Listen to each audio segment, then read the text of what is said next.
प्रभु यीशु ख्रिस्तना विजयवंत करुणा नामમાં આપ સૌને મારા કુટુંબ તરફથી ફરીથી નાતાલની પ્રેમ સલામ.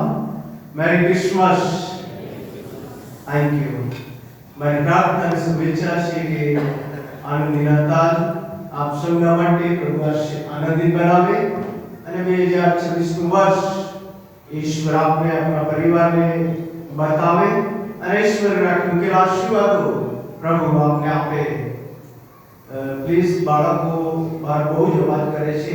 પેરેન્ટ્સની વિનંતી કે ભજન સેવા દરમિયાન બાળકો અવાજ ન કરે એનું ધ્યાન તમે રાખશો. છે કે ચર્ચની અંદર સુધી બાળકોનો અવાજ સંભળાય છે અને પેરેન્ટ્સની વિનંતી છે એ દિશામાં તમે સહકાર આપશો. આપ સર્વનો પહેલા સમય બાળક તરીકે ખૂબ ખૂબ આભાર માનું છું. આખું વર્ષ તમે અમારા માટે પ્રાર્થનાઓ કરી, સહકાર આપ્યો, જ્યાં જ્યાં સેવા અને આગેવાનીની વાત આવી અમારી પડખે રહ્યા, તમારો પ્રેમ દર્શાવ્યો. સાથે સાથે આપ સૌએ ઉદારતાથી પ્રેમ ભેટો અને જુદી જુદી બાબતો મારા માટે કરી. આપ સૌનો કુટુંબ તરીકે અમે ખૂબ આભાર માનીએ છીએ.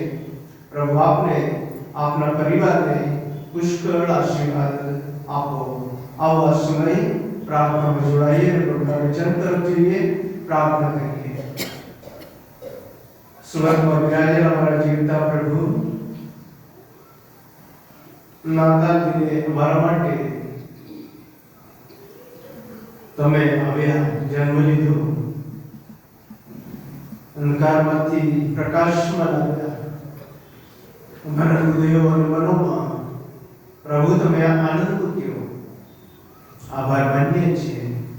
આજે તમારું વચન જ્યાં જ્યાં આવી રહ્યું છે એ જગ્યાઓને પ્રભુ તમે બીજો આશીર્વાદ કરજો. આજે તમારું પવિત્ર વચન અમારા માટે, સર્વના માટે ખૂબ જ આશીર્વાદિત નીવડે એવું તમે થવા દો. તે માટે દરેકને સાંભળતા કાન આપો, ગ્રહણ કરતું હૃદય આપો અને એમ કરનારનું વચન અમારા જીવનને માટે આનંદિત નીવડે, આશીર્વાદ નીવડે એવું તમે થવા દો. પ્રભુ ઈશ્વરના નામમાં અમારી પ્રાર્થના સાંભળી સ્વીકાર કરો. આમેન. નાતાલ, ક્રિસમસ એમ આપણે કહીએ છીએ ત્યારે એની તૈયારીઓ ઘણા સમય પહેલાથી આપણે શરૂ કરી દેતા હોઈએ છીએ. અને જુદી જુદી તૈયારીઓ, એ ખરીદીની વાત હોય, વાનગીઓ બનાવવાની વાત હોય, જુદા જુદા વ્યક્તિઓને ક્યારેક કોને મળવા જવાનું, એ બધું જ પ્લાનિંગ આપણે કરતા હોઈએ છીએ અને કરવું જોઈએ. પરંતુ એ ખરીદીની વાત, એ સારું જમવાનું બનાવવાની વાત, જુદા જુદા વાલોને મળવા અને જવાની વાતમાં નાતાલ અને નાતાલની સંગત, નાતાલ અને નાતાલની ભજન સેવા, નાતાલ અને નાતાલની આરાધના કોઈક રીતે આપણે મિસ ન કરીએ. એ પણ એટલું અગત્યનું છે. અગાઉ પણ મેં કહ્યું હતું તે પ્રમાણે એક ભાઈ, ક્રિસ્તીભાઈ, એક જગ્યાએ ચર્ચ ને બીજી જગ્યાએ હું જતો હતો. રસ્તામાં મને મળ્યા અને મેં પૂછ્યું ક્યાં જાવ છો? બધા મેં આજે ચર્ચમાં નહોતા, આજે નાતાલ છે. ઘણી બધી વખત આપણને નવાઈ લાગે. નાતાલે ઘણા બધા લોકો આપણા કુટુંબોના સભ્યો દેશ પ્રદેશમાં ત્યાંથી પોતાના ઘરે કુટુંબમાં આવે અને પ્રભુના ઘરમાં પ્રભુના લોકોની સાથે પ્રભુનું ભજન કરવા માટે જવું જોઈએ. પણ કેટલીક વાર શું બને, સમય ઓછો છે ને, પરત જવાનું છે ને, એટલે પછી બીજા પ્લાન્સ તેઓ બનાવીને એ તરફ આગળ વધતા હોય છે. બીજા પ્લાન જરૂર બનાવો, પણ પ્રભુનું ઘર, પ્રભુની સંગત એ અનોખી છે. એમાં આશીર્વાદો વિશેષ પ્રકારના છે, એને આપણે કદી ન ભૂલીએ. અને તે માટે આપ સર્વને પણ પરથી શુભેચ્છા સાથે પ્રાર્થના છે કે હવે બહુ થોડા દિવસ આપણી પાસે રહ્યા, એક નવા વર્ષમાં પણ આપણે પ્રવેશવા જઈ રહ્યા છે. ત્યારે ઈશ્વર આપણી સાથે રહી સહાય મદદ કરો. પ્રભુના વચન તરફ કેટલીક મહત્વની બાબતો આપણે જોઈશું. જુદા જુદા શાસ્ત્ર ભાગો આપણે વાંચ્યા, પરંતુ લુકની સુવાર્તા 2 અધ્યાય પ્રથમ 7 વચનમાંથી આપણે પ્રભુનું વચન જોવા માંગીએ છીએ. જ્યારે નાતાલ કહીએ છીએ ત્યારે નાતાલના સંદેશાની આપણ સૌ કોઈને જુદી જુદી અપેક્ષાઓ હોય છે. નાતાલનો સંદેશો આજે મારા માટે શું હશે? ખાસ હશે. નાતાલ કહીએ છીએ ત્યારે નાતાલના વ્યક્તિઓ અથવા પાત્રો કે પ્રતીકો અનેક પ્રકારના છે. મેં ગઈ રાત્રે પ્રાર્થના સભામાં પણ કહ્યું હતું, નાતાલના પાત્રો કહીએ છીએ ત્યારે 2 વર્ગ પડે છે. નાતાલના સાચા પાત્રો, નાતાલના ખોટા પાત્રો. નાતાલના સાચા પાત્રો એ ઘેટા બાળકોથી લઈને છેક શિમિયોનને આના પ્રબોધિકા સુધીની વાત આવે. અને નાતાલના ખોટા પાત્રો કહે છે ત્યારે હેરોદ રાજા અને તેની આખી ટીમની વાત પણ આવે છે. તે જમાનામાં પણ આ બાબત હતી. ત્યાર પછી બધી નાતાલોમાં અને વર્તમાન નાતાલોમાં પણ નાતાલના સાચા પાત્રો અને નાતાલના ખરાબ જૂઠા પાત્રો અથવા નાતાલને ઓળખતા એવા ઘણા બધા વ્યક્તિઓ, વર્તુળો એનું જુદું જુદું આયોજન કામ કરતા હોય છે. અને વર્તમાન નાતાલના સમયમાં પણ એ આપણે અનુભવીએ છીએ. પ્રભુનો આભાર માનીએ છીએ કે પ્રભુએ આપણે 2025ના વર્ષની આનંદની નાતાલ એ માટે આપી કે આપણે સાચા નાતાલના ખ્રિસ્તી બાઇબલ તરીકે ઉજવણી કરીએ, ઈશ્વરને મહિમા આપીએ. લુકની સુવાર્તા 2 અધ્યાય અને તેના શરૂઆતના એટલે પ્રથમ વચનમાં આ પ્રમાણે લખવામાં આવ્યું છે. તે દિવસોમાં કૈસર ઓગસ્તસે એવો ઠરાવ બહાર પાડ્યો કે સર્વ દેશોના લોકોના નામ નોંધાય. હવે આપણે જોઈએ છીએ કે ઘણા બધા લોકો નાતાલ સંદર્ભમાં ઘણી બધી બાબતો આપણને મળે ત્યારે પૂછે, નાતાલ શા માટે? શું નાતાલ 25 તારીખ એ બરાબર છે? નાતાલ એટલે શું સાન્તા ક્લોઝ એ બરાબર છે? નાતાલ એટલે ક્રિસમસ ટ્રી, નાતાલ એટલે સ્ટાર, નાતાલ એટલે ઘણ, નાતાલ એટલે વાદ્ય, ઘણું બધું તેઓના મનમાં જે આવે તે જે કંઈ જોયું હોય, અનુભવ્યું હોય, સમજ્યા હોય અને પછી આપણને પૂછે. ત્યારે આપણી સામે બહુ મોટી ચેલેન્જ હોય જવાબ આપવાને માટે. પ્રભુ ઈસુ ખ્રિસ્ત આ જગતમાં બાળકના રૂપમાં આવે છે ત્યારે આ કેટલાક હિસ્ટોરિકલ કેરેક્ટર્સ, ઐતિહાસિક પાત્રોની નોંધ પણ છે. એવું નથી કે પ્રભુ ઈસુ ખ્રિસ્ત ક્યાં આવ્યા, કેવી રીતે જન્મ્યા, પરંતુ લુકની સુવાર્તા અને લુકનો ઉદ્દેશ્ય તે પ્રમાણે કૈસર ઓગસ્ટસે એવો ઠરાવ બહાર પાડ્યો. અને કૈસર ઓગસ્ટસનો જે કાર્યકાળ હતો એ તો ઈસવીસન પૂર્વે 31 થી ઈસવીસન 14 સુધીનો હતો. અને કૈસર ઓગસ્ટસે તે જમાનામાં ઘણા બધા દેશો અને પ્રદેશો જીતી લીધા હતા. અને એમ કહેવાય છે કે ભૂમધ્ય સમુદ્રનો આસપાસનો આખો વિસ્તાર રોમનોએ પોતાને કબજે કર્યો, તેમણે જીતી લીધું હતું. અને તે સમયે રોમ એ રોમનો માટે કેપિટલ હતું. આજે જો કે ઇટલીનું પાટનગર રોમ છે. પરંતુ આ રોમન રાજ્યનું જ્યારે આપણે વાત કરીએ છીએ ત્યારે ખૂબ જ વિસ્તૃત એ જમાનામાં કર્યું હતું. ચેક ઇંગ્લેન્ડ અને એશિયાના કેટલાક મોટાભાગના પ્રદેશો અને દેશો, સાથે સાથે દક્ષિણ આફ્રિકાનો ઉત્તર ભાગ અને મધ્ય પૂર્વના ઘણા બધા દેશો અને પ્રદેશો રોમનોએ કબજે કર્યા હતા. અને માટે એ જરૂર હતું કૈસર ઓગસ્ટસને કે આ નવા વિસ્તારો એમણે જીત્યા છે, પોતાની સરહદમાં લાવ્યા છે, તો વસ્તી ગણતરી કરવામાં આવે કે જેથી કરીને વસ્તી ગણતરી મારફતે સુવ્યવસ્થાઓ કરી શકાય. અને માટે લુકનો દેશ તે પ્રમાણે તે દિવસોમાં કૈસર વંશ થશે એવું ઠરાવ બહાર પાડ્યો કે સર્વ દેશોના લોકોના નામ નોંધાય.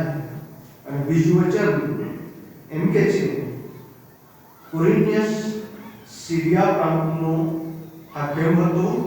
તેના વખતમાં વસ્તીની એ પ્રથમ ગણતરી થઈ હતી. હવે આ બીજી કલમમાં બીજું નામ, પહેલી કલમમાં કૈસર વંશ, પણ આ બીજી કલમમાં આપણને જે નામ મળે છે એ તો કુરિન્યસ. અને લખવામાં સિરિયા પ્રાંતનો તે હાકેમ હતો. અને આ કુરિન્યસ સંબંધી આપણે જોઈએ છે ત્યારે તે ખાસ જવાબદાર વ્યક્તિ હતો. અને ઈસવીસન 6 થી 9 જે વસ્તી ગણતરી થઈ એમાં ખાસ તેની આગેવાની હતી, તેની ભૂમિકા હતી. અને કુરિન્યસનું નામ પણ અહીંયા મૂકવામાં આવ્યું છે. ડોક્ટર લુક જ્યારે સુવાર્તા લખે છે ત્યારે એની સુવાર્તામાં આપણે જોઈએ છીએ સૌપ્રથમ વંશાવળીનો ઉલ્લેખ કરે છે. વંશાવળીથી શરૂ થતા પુસ્તકોમાં પહેલા કાળની વાત આવે, નવા કરારમાં પહેલી સુવાર્તા એટલે માથીની વાત પણ આવે. અને આપણે જોઈએ છીએ કે વંશાવળીથી શરૂ કરે છે અને મરિયમ યુસુફ દ્વારા પ્રભુ ઈસુ ખ્રિસ્ત જે આવવાના છે બંનેની મારફતે દૂધની મારફતે વાત કહેવામાં આવે છે. પરંતુ લુક બે તરફ દ્રષ્ટિ કરીએ છીએ ત્યારે કૈસર ઓગસ્ટસ અને કુરિન્યસ બંને વ્યક્તિઓ છે જે ઇતિહાસમાં થઈ ગયા છે અને એમનો કાર્યકાળ છે. અને એમના કાર્યકાળમાં એમના સમયમાં જ પ્રભુ ઈસુ ખ્રિસ્ત આ જગતમાં કેવી રીતે જન્મ્યા એની નોંધ છે.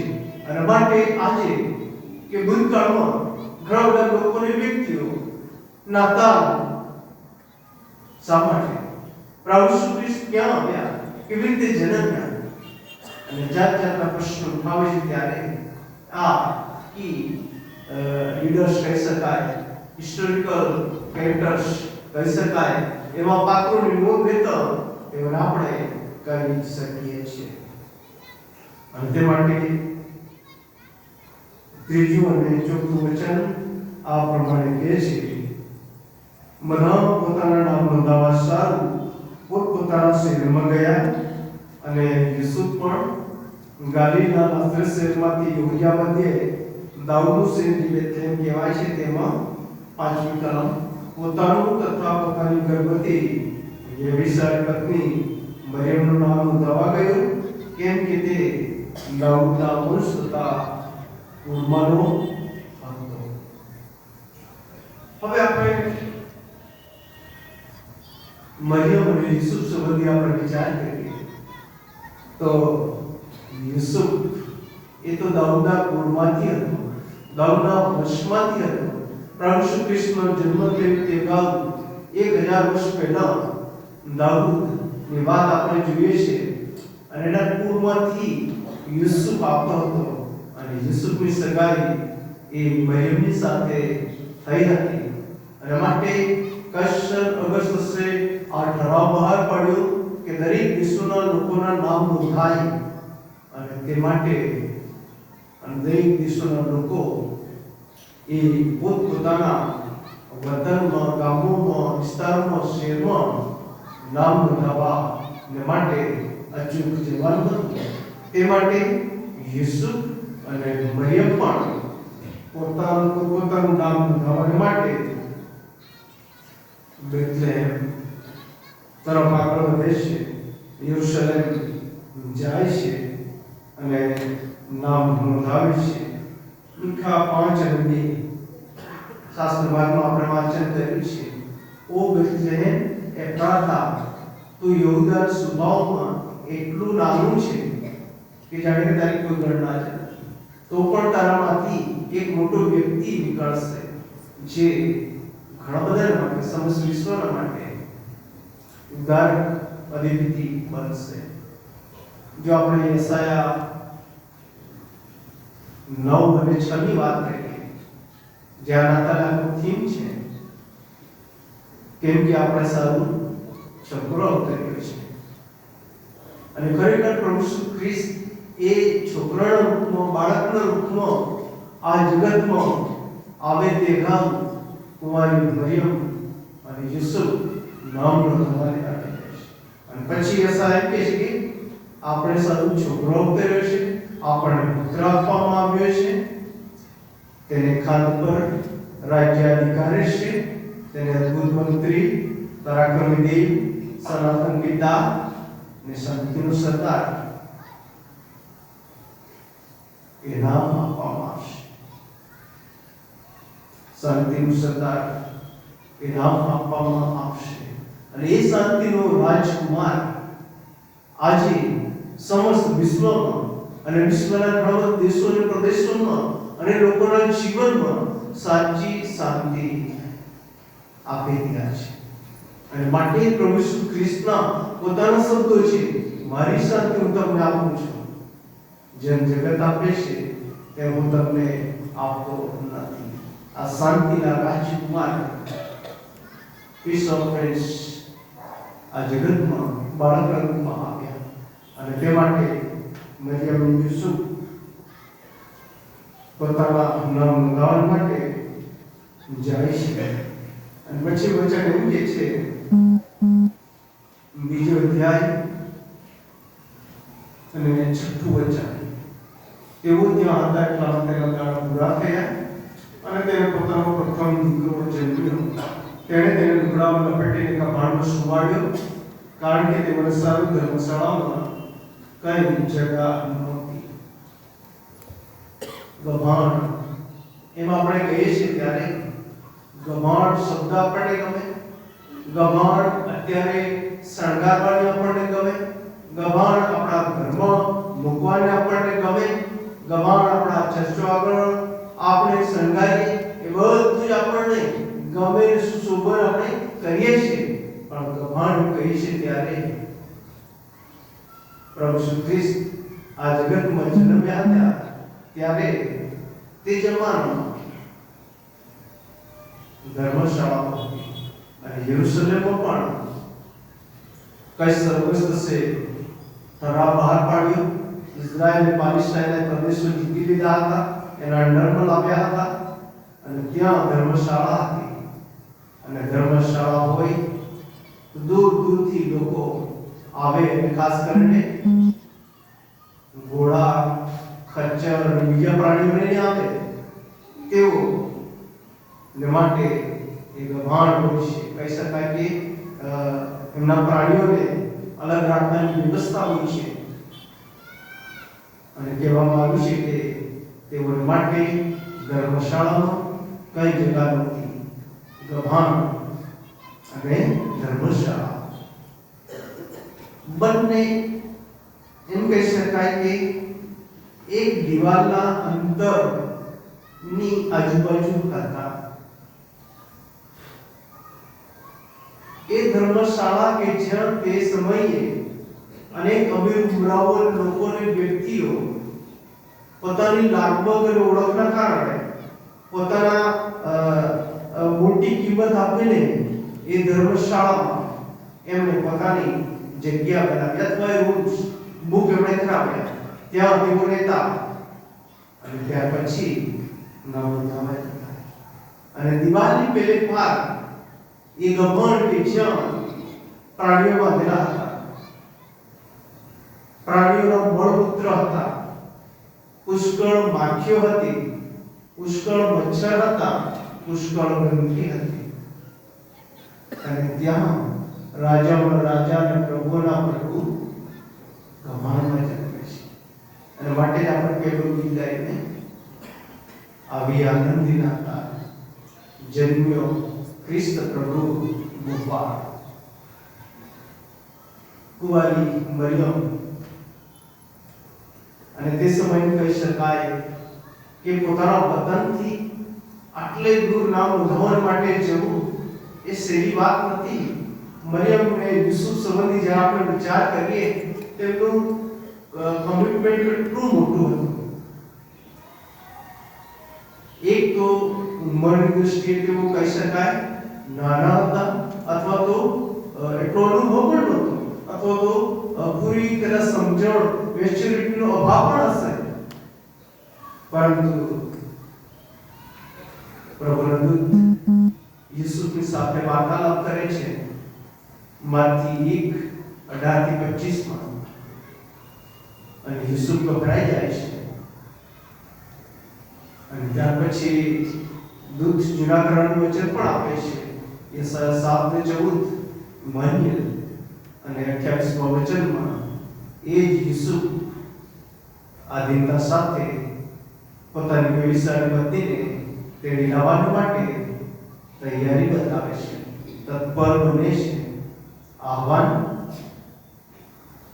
ઈશ્વર આપણી સાથે છે એ ખાતરી અનુભવ આપવામાં આવે છે, અને ત્યાર પછી આધીનતા સ્વીકારે છે. બીજી બાજુ કુંવારી મરિયમ લુક 1:28-38 તમે જોઈ શકો. એને પણ ગાબ્રિએલ દૂતે વાત કરી, વાર્તાલાપ કર્યો, અને તે પોતે ગભરાઈ જાય છે. અને દૂત આપણને કહે છે કે કૃપા પામેલી સુખી રહે, પ્રભુ તારી સાથે છે. મરિયમ ગભરાઈ ત્યાં કઈ જાતની સલાહ. અને પછી દૂતે વાર્તાલાપ કર્યો, અને તારાથી જ જન્મશે એ પવિત્ર આત્માથી હશે, અને દેવનો દીકરો હશે, અને સર્વ લોકો માટે હશે. અને મરિયમ એમ કહે છે કે હું પ્રભુની દાસી છું, તારા કયા પ્રમાણે મને થાવ. શુભેચ્છા, સલામ, વાર્તાલાપ, અને ત્યાર પછી મરિયમ પણ એ દૂતની આધીનતા સ્વીકારી લે છે. અને એ વાતને સ્વીકારીને તેઓ પોતાના વતન નાઝરેથથી છેક બેથલેહેમ સુધી આવવું સરળ નહોતું. ખચ્ચર હોઈ શકે, કોઈ પ્રાણી હોઈ શકે, એને લઈને તેઓ પગપાળા આપતા હશે. અને આજે આપણે જોઈએ છીએ કે આપણા ઘરમાં, આપણા કુટુંબમાં, આપણા સગામાં કોઈ બહેનને માટે એ આનંદના દિવસો હોય તો આજે ઘરે ગાડી પણ આવી જાય છે. સારામાં સારી હોસ્પિટલો પણ આપણને ઉપલબ્ધ બની જાય છે. પ્રભુનો આભાર માનીએ છીએ. એ જમાનામાં આવું કશું જ નહોતું. તમામ પ્રકારની મુશ્કેલીઓને પહેલ પાર પોતાના ઘરથી દૂર જવાનું. અને જ્યારે બેથલેહેમ જાય છે, ત્યારે યરુશલેમમાં જાય છે, ત્યારે ત્યાં અનેક જગ્યાએ તપાસ કરી હશે યુસુફે, ભાઈ મારા પર દયા કરશો ને, પરંતુ મારી પત્ની પર દયા કરો. આવી પરિસ્થિતિ છે, એમને આશરો આપો. ઘણાને વિનંતી કરી હશે, એક પછી ધર્મશાળાના જે વહીવટ કરતા હો એમની પાસે પણ ગયા હશે, કહ્યું હશે. અને બાઇબલ કહે છે કે તે ધર્મશાળામાં તેઓને માટે કઈ જગ્યા, ક્યારે જગ્યા. અને ત્યારબાદ ગભાન, જ્યાં પ્રભુ ઈસુ ખ્રિસ્તનો જન્મ થાય છે. એ બતાવે છે કે પ્રભુ ઈસુ ખ્રિસ્ત એ દેવ છે, તેમ છતાં જગતમાં તે દીન બને છે, નમ્ર બને છે, અને પોતાને ખાલી કરે છે, પોતાના લોકો મધ્યે આવે છે. અને માટે આ ઈશ્વર એ સૌના પ્રભુ છે. જ્યારે આપણે નાતાલની વાત કરીએ છીએ, પ્રભુ ઈસુ ખ્રિસ્તના જન્મની વાત કરીએ છીએ, ત્યારે બે ટીમોને હંમેશા આપણે યાદ કરવાની હોય છે. એક એવી ટીમ કે જે પ્રભુ ઈસુ ખ્રિસ્તનો જન્મ થયો, સંદેશો પ્રાપ્ત થયો, તરત જ ગઈ.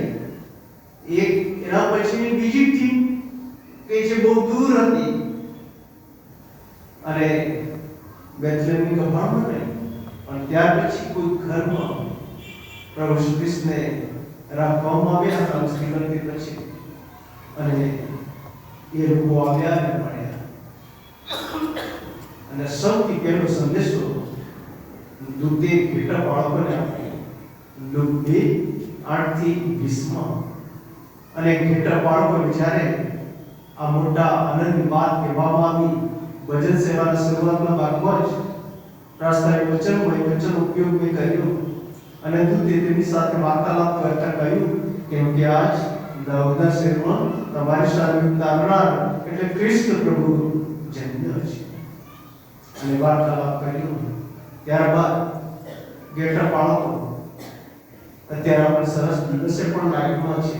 એ લોકો લાઈટ નહોતી, કોઈ સુરક્ષા નહોતી, અંધકાર હતો, ખુલ્લા ખેતરોમાં હશે, અનેક જાનવરનો ભય હશે. એ બધાની વચ્ચે એમનો જે અભિગમ છે એ બહુ મોટો છે. એમણે એવું કહ્યું, તમે જોઈ શકો લુક 2:15 વચનમાં ત્યાં એવું લખવામાં આવ્યું, દૂતો તેઓની પાસેથી આકાશમાં ગયા પછી તે ઘેટા બાળકોએ એકબીજાને કહ્યું, ચાલો આપણે બેથલેહેમ જઈએ. જવાની તત્પરતા, પ્રભુની પાસે, પ્રભુને મળવાની તત્પરતા. ચાલો આપણે બેથલેહેમ જઈએ. આ પહેલો અભિગમ બહુ લાંબુ કહી શકાય. ત્યાર પછી આપણે જોઈએ છીએ એમના એ અભિગમમાં બીજી કોઈ ઓટ આવતી નથી. આગળ વધીને આપણે એમ જોઈએ છીએ 16મું વચન, અને તેઓ ઉતાવળથી ગયા. કેટલા ઘેટા બાળકો હતા? કોઈ સંખ્યા નથી, કોઈ આંકડો નથી. 2 હોઈ શકે, 5 હોઈ શકે, 10 હોઈ શકે, ગમે એટલા હોઈ શકે. પરંતુ અહીંયા એવું નોંધવામાં આવ્યું નથી કે 2 રોકાયા અને બાકીના રહ્યા, અથવા બાકીના રહ્યા અને 2 જ ગયા. એવી કોઈ નોંધ નથી. એકબીજાને તેઓએ કહ્યું કે ચાલો આપણે બેથલેહેમ જઈએ. અને ત્યાર પછી બીજી બાબત, તે ઉતાવળથી ગયા. તમે ને હું આજે હોય તો શું કહીએ? ના તમે જે આવો, હું ઘરનું કામ પતાવું, ઘરનું સાચું, હું પછી જઈશ, નેક્સ્ટ ટાઈમ જઈશ. આપણે આવું કરતા હોય છે. પણ ઘેટા બાળકો તેઓ ઉતાવળથી ગયા. ત્રીજી બાબત, 18મું વચન, જે વાત ઘેટા બાળકોને તેમને કહી, ઘેટા બાળકોએ તેમને કહી, તેથી સર્વ સાંભળનારાઓ અચરજ થયા. નાતાલ એ સુવાર્તાનું પર્વ છે. અને ઘેટા બાળકોને શું કહેવામાં આવ્યું હતું? દૂતે કહ્યું હતું કે હું તમને મોટા આનંદની વાત કરું છું, સુવાર્તા કરું છું. એ તમારા માટે તો કરીશ, પણ સર્વ લોકો માટે થશે, સર્વ લોકો માટે થશે, સર્વ પેઢી માટે થશે. આજ દાઉદના શહેરમાં તમારી સાથે ઉતારનાર એટલે ખ્રિસ્ત પ્રભુ જન્મ્યા છે. અને જ્યારે ઘેટા બાળકોએ મરિયમ યુસુફને આ વાત કહી ત્યારે તેઓ અચરજ પામ્યા, તેઓ નવાઈ પામ્યા. અને ચોથી બાબત, 20મું વચન, ઘેટા બાળકોને જેમ કહેવામાં આવ્યું તેમ તેઓએ બધું સાંભળ્યું ત્યારે જોયું. તેને લીધે તેઓ દેવનો મહિમા તથા સ્તુતિ કરતા પાછા ગયા. નાતાલ એ મહિમાનું પર્વ છે, નાતાલ એ સ્તુતિનું પર્વ છે, નાતાલ એ સુવાર્તાનું પર્વ છે, નાતાલ એ ભજનનું પર્વ છે. અને નાતાલ માટે આપણે ઘણા બધા શબ્દો મૂકી શકીએ. અને માટે પ્રથમ નાતાલે આ ઘેટા બાળકોને સાચો આનંદ પ્રાપ્ત થયો.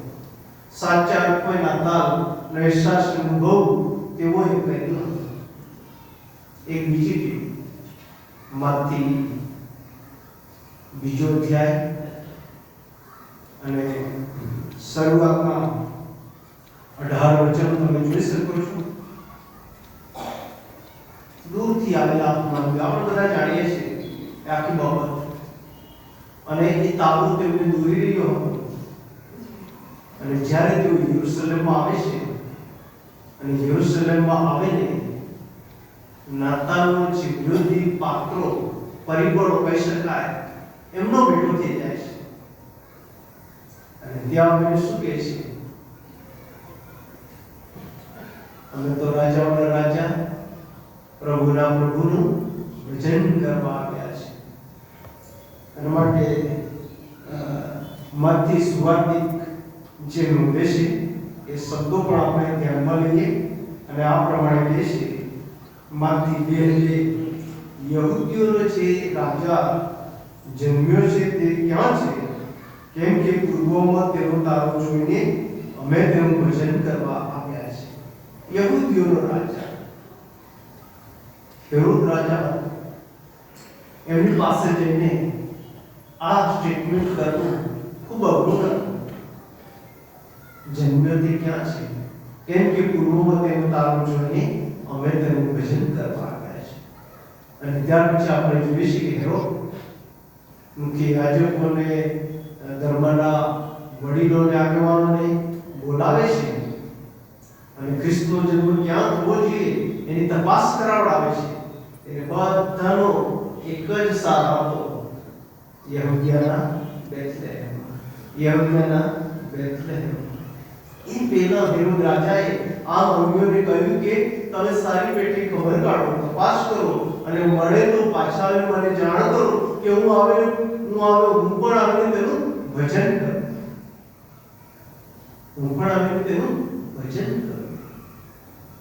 નાતાલના સાચા પાત્ર અને ખોટા પાત્ર, નાતાલના ભજનીકોનો આ પ્રકારની ભેદની રેખા આપણને જોવા મળે છે. અને એ રેખામાં હેરોદની ચોક્કસ પ્રકારની ગણતરી પ્લાન અને પછી માર્ગીઓને મોકલવા. અને જ્યારે માર્ગીઓ તપાસ કરતા તારાને નીચે જાય છે ત્યારે મત્તી 2 અને 10 વચનથી આપણે વાંચીએ. ત્યાં લખ્યું, ત્યારે તેઓ રાજાનું કીધું સાંભળીને ગયા ને જુઓ, જે તારો પૂર્વમાં તેઓ દીધો હતો તે તેઓને આગળ ચાલતો ગયો બાળક હતો તે ઠેકાણ ઉપર આવીને થંભ્યો. અને તેઓ તારાને જોઈને મહાઆનંદથી હરખાયા. લાંબુ અંતર, પોતાનું કુટુંબ, કબીલો, પોતાનું રાજપાટ બાજુ પર મૂકવું, એ બધું જ મૂકીને તેઓ આવ્યા અને તારો થંભ્યો. અને તારાને જોઈને તેઓ મહાઆનંદથી હરખાયા. નાતાલ એ મહાઆનંદ પર્વ છે. સમગ્ર વિશ્વમાં આ નાતાલ પર્વ આનંદ હર્ષોલ્લાસથી ઉજવવામાં આવે છે વિવિધ રીતે. કેમ કે દૂરથી આવેલા માનવીઓએ પણ એ મહા આનંદનો અનુભવ કર્યો હતો. 11મું વચન એમ કહે છે, અને ઘરમાં જઈને તેઓ બાળકને તેની મા મરિયમ પાસે લીધો ને પગે પડીને તેનું ભજન કર્યું. મહા આનંદનું પર્વ અને પગે પડીને તેનું ભજન કર્યું, ભજનનું પર્વ. નાતાલ એ ભજનનું પર્વ પણ છે. અને ઈસુના દર્શન તમે કર્યા. પછી આપણું વચન એમ કહે છે, તેઓ પોતાની જોડી છોડીને સોના તથા લોબાન તથા ગોળનું મજરાણ કર્યું. નાતાલ એ મહાઆનંદનું પર્વ, નાતાલ ભજનનું પર્વ અને નાતાલ એ ભેટનું પર્વ છે. તમારા અને મારા ઈશ્વર આ જગતમાં આવ્યા અને એ મોટી ભેટ આપણને મળી છે. ઘણી બધી વખત મારી પ્રાર્થનામાં આ શબ્દ પ્રયોગ કરું છું, પ્રભુ તમે અમને માનવી જીવનની ભેટ આપી, પ્રભુ તમે અમને સૃષ્ટિની ભેટ આપી, પ્રભુ તમે અમને તમારા પુત્ર મારા તારનાર પ્રભુ ઈસુ ખ્રિસ્તની ભેટ આપી. અને આ પ્રભુ ઈસુ ખ્રિસ્તની ભેટ સમસ્ત માનવ જાતને માટે છે. ચાહે તે ઇન્ડિયામાં રહેતો હોય કે અમેરિકામાં રહેતો હોય, રશિયામાં રહેતો હોય, ફ્રાન્સમાં રહેતો હોય કે ચાઇનામાં રહેતો હોય, ન્યુઝીલેન્ડમાં રહેતો હોય, ઓસ્ટ્રેલિયામાં રહેતો હોય કે આફ્રિકામાં રહેતો હોય, પ્રભુ ઈસુ ખ્રિસ્તની ભેટ સૌ કોઈ માટે છે. તારનાર એ બધાને માટે છે.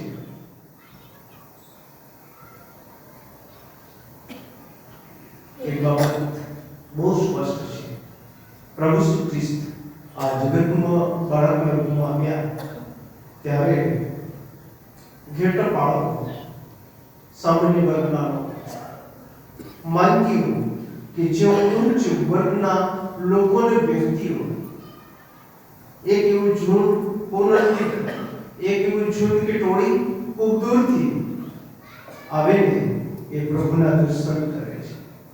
નાતાલ એ સૌ માટે છે. નાતાલનો આનંદ એ સૌના માટે ઈશ્વરે ખુલ્લો મૂક્યો છે. અને માટે આપણે સૌ મહાનંદથી, ભજનથી, ભેટથી આ નાતાલ ઉજવતા ઈશ્વરને માન આપીએ.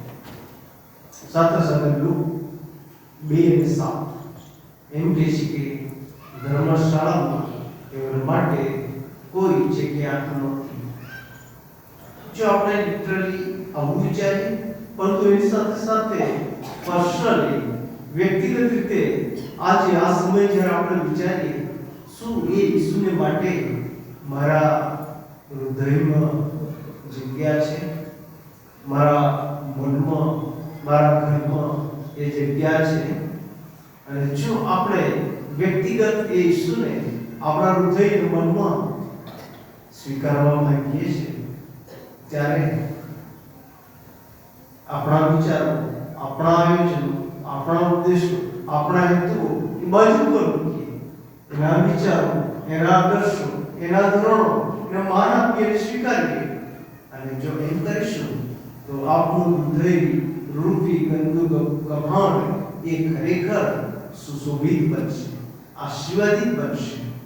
અને આ ગંદુ કહેવાતું હૃદય એ આપણા કુટુંબ અને બીજા ઘણા બધા માટે આશીષનું કારણ બનશે. અને તો જ નાતાલ ખરા અર્થમાં નાતાલ રહેશે. પ્રભુ આ વચન દ્વારા આપણને આશીષ આપે. આમેન. પ્રાર્થનામાં જોડાઈએ. પ્રાર્થના તમારા પ્રભુ, તમારો આભાર માનીએ છીએ. તમે આજથી 2025 વર્ષ અગાઉ જગતમાં કુંવારી મરિયમના ઉદરે પવિત્ર આત્મા દ્વારા જન્મ લીધો. અને સમય કૈસર ઓગસ્ટસે વસ્તી ગણતરી માટે નેहरू પિતા મરિયમનો શુશ્રુષ પોતાના નામો વધારવા માટે પોતાના શરીરમાં ગયા. અને મરિયમના દિવસો પૂરા થયા. કોઈ જગ્યા નહોતી મળી, કોઈ સ્થાન નહોતું મળી. અને પોતાનો પ્રથમ દીકરો લુગડામાં લપેટીને કભાંડમાં મૂક્યો. તેઓના માટે ધર્મશાળામાં કઈ જગ્યા નથી. પ્રભુ, આજે તમે અમારી પાસે છો. આનંદની નાતાલે અમારા હૃદયમાં આવવા માંગો છો. અમારા રાજા અને પ્રભુ તમે બનવા માંગો છો. અમારા હૃદયો મનોમાં છે અંધકાર છે, એ અંધકારને પ્રભુ તમે દૂર કરીને પ્રકાશ આપવા માંગો છો. ત્યારે અમે જેવા છે તેવા જ તમારી આગળ નથી જઈએ છીએ. પ્રભુ, અમે એમ કહીએ છીએ કે અમારા હૃદયરૂપી પાપી કભાંડમાં તમે આવો. તમારો પ્રેમ અમારામાં મૂકો અને પ્રેમ અમે બીજામાં વ્યક્ત કરીએ. એવી દયાની કૃપા અમારા પર થવા દેજો. અમે સૌ તમારા હાથોમાં સોંપાઈએ છીએ. અમારી પ્રાર્થના પ્રભુ ઈશ્વરના નામમાં સાંભળી સ્વીકાર કરો. આમેન. ખુશી ખુશી છે આજ, ખુશી ખુશી છે આજ. ઈસુ ખ્રિસ્તી પાપી સારું જન્મ લીધું. આ ખુશી આનંદની વાત એ ઘેટા બાળકોને માટે હતી, માનવીઓ માટે હતી, અને આજે આપણા માટે છે. અને માટે ભજન સંગ્રહમાંથી ગીત નંબર 64 માં આપણે જોડાઈશું.